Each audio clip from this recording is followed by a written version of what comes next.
So you made it through that last section. I know it was long. This one will be shorter. So now we're going to start looking at some applications of percents. So the first application is looking at the percent proportion, which I am pretty positive you've seen before. Now, the way we're going to phrase this is a little different than you might have heard it, but we're going to tie it back to what you've seen before. So bear with me. To solve these types of percent problems, we must first identify three things: the part, the whole, which is also called the base. We're going to use the base terminology, and then the percent, which is also called the rate. So again, we're going to use base and rate as a way to try to differentiate between some of these letters we're going to use. So some characteristics about these three quantities. So we got R, which is the rate. So remember, that's the percent.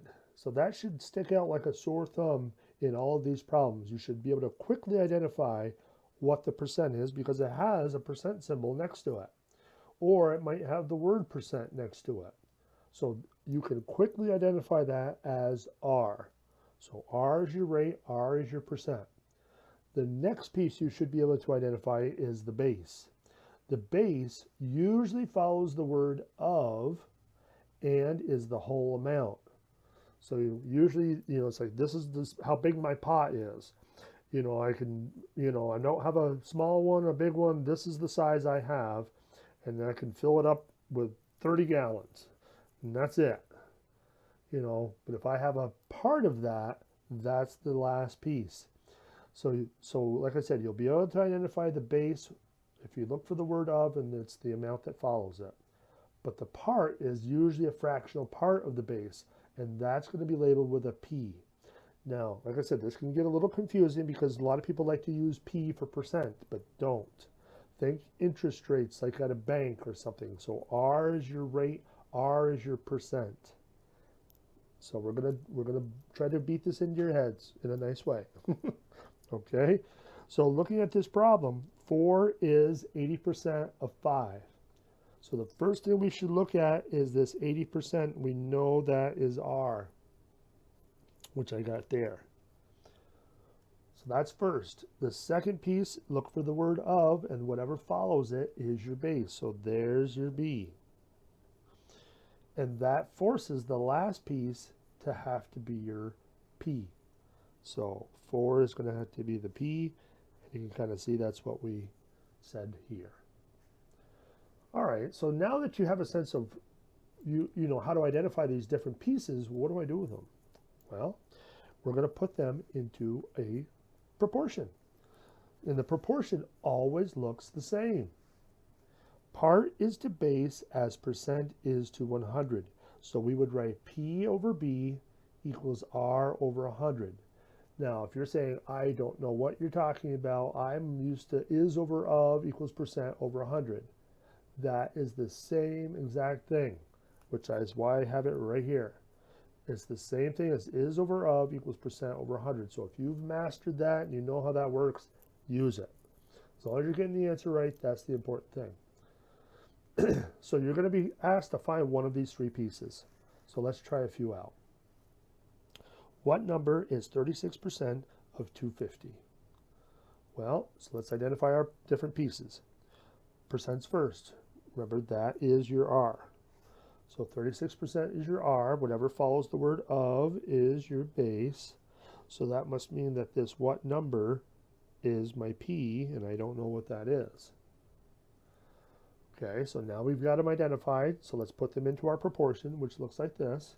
So P is always on top, B is always on the bottom, R is always over 100. So P we don't know. Now, if you want to use a different letter, if you want to use X, go for it. I like to use the letter that is in the formula just because that way you keep them straight.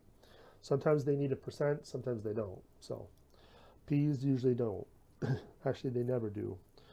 So P over 250 equals 36 over 100. Now, in this formula, you don't need the percent symbol. So that's why you can leave it off, because it's out of 100 right there. So that's why you don't need it. And now you're on your way. You have your proportion set up, so we can solve these in our sleep, right? Cross, multiply, and divide. So 100 and the P go together. 250 in the 36.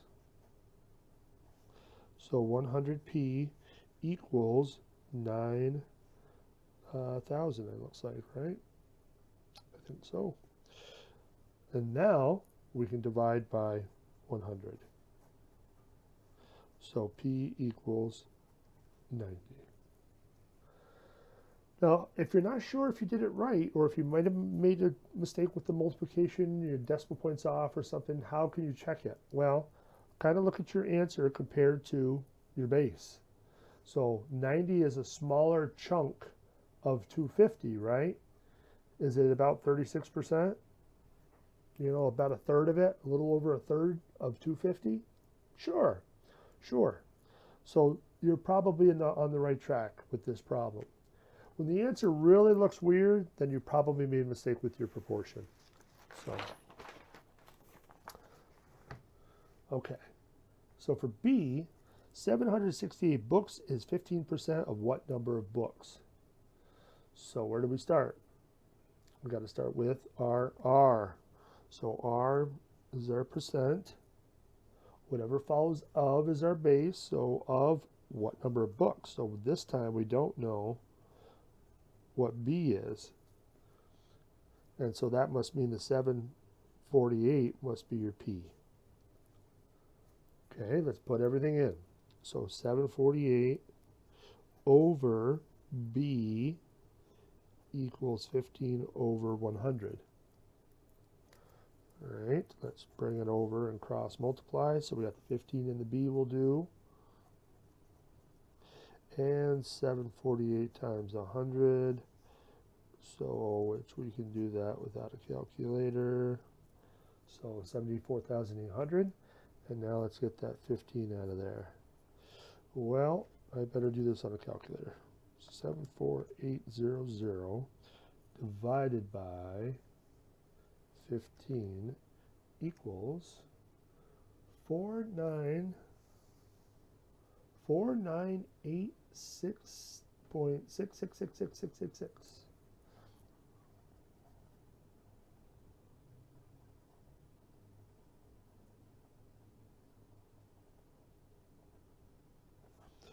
So that's the answer. But now what do we round it to? What are we talking about? We're talking about books. So can we have decimals for books? No. So we're going to have to round that to a whole number. And don't forget your labels. So these ones are all going to need labels, either unless they didn't have any in the problem whatsoever. But in this case, it talks about books, so we need the books in our answer. All right, let's try a few more. What percent of 140 calories is 3.5 calories? So there's our percent. We don't know it. Here's our of. And so this must be our B, or our P, excuse me. So there's our RBP. Not to be confused with RBG. So, all right, let's get our proportion. 3.5 over 140 equals R over 100. Do a little cross multiply. 3.5 times 100. Now remember, once you get the hang of this and you can start to skip steps a little bit, it'll just save you a little bit of time, but I just want to make sure everybody's following along. So 140R equals 350. Now we can get rid of that 140 by dividing.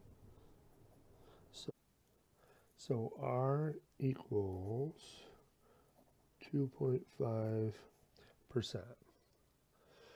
All right, so that wraps up that problem. Again, make sure your decimal points obvious there. So we got just a few more just to reinforce the concepts, and then that will wrap this section up. So we got the next one, which is $4,000 is 0.8% of what amount? But if we look at our percent to start, so we know that that's our R. Of what, that's going to have to be our base, so we don't know what that is. So that forces this 4,000 to be our P, which I don't know why I put an equal sign there, but that's just our P. Okay. So our proportion should look like 4,000 divided by B equals 0.8 over 100. So maybe I can squeeze it in under here. So 0.8 B equals 4,000 times 100. I'm going to just cut to the chase, add a couple more zeros for the 100. So now if we divide by 0.8, B is going to be 500,000. 500,000 what? Yeah, so remember $4,000. So that's the one thing that you're always going to see is that the base and the part should always have the same units. So if you know the units on one of them, you know the units on the other one. So that's going to be in dollars. All right, now the next to the last, 0.2%. So there's our R of 650. So there's our B. And they don't have really a good wording for this one, but since we have those two pieces, we know P must be the missing piece. So if we put P over 650 and put 0.2 over 100, there should be our proportion. Do a little cross multiply, 100P equals, now 0.2 times 650 is, I'm going to just do the math, so it's going to be 130. So 130 is that product. And now if we divide by 100, P is equal to 1.3. Now remember, percent is not necessary unless we're finding R, so we don't put percent on this. And since there's no units on your B, you don't need any units on your P. Okay. Last one. 105 employees is what percent of 54 employees? So what percent is our R of 54? So that must be our B. And then 105 must be our P. All right, well, let's see what we get. 105 over 54 equals R over 100. All right, we got a little bit more space, so I'll do, well, I guess I don't need to. We got just a couple zeros to add to the 105. So that's the product. And now if we divide by 54, well, let's see what the old calculator says, just to be safe. 10500 divided by 54 equals 194.444444444.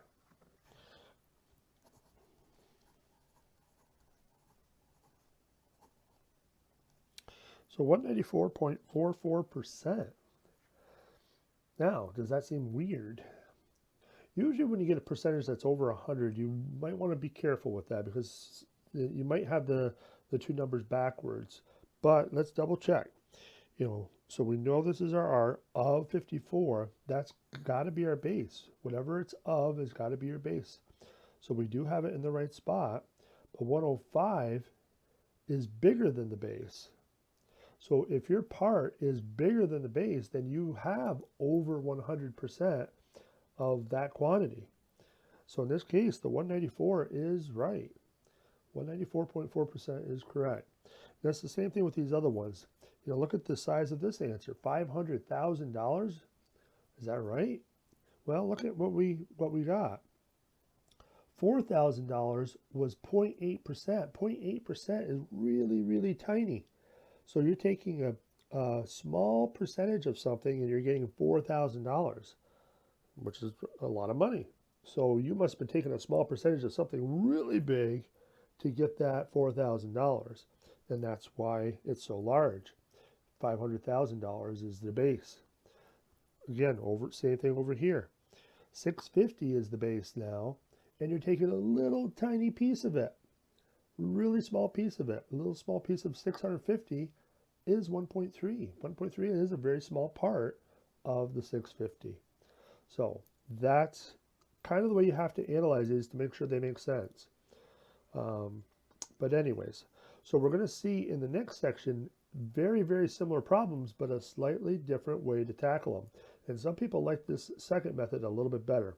We'll see what you think in the next video.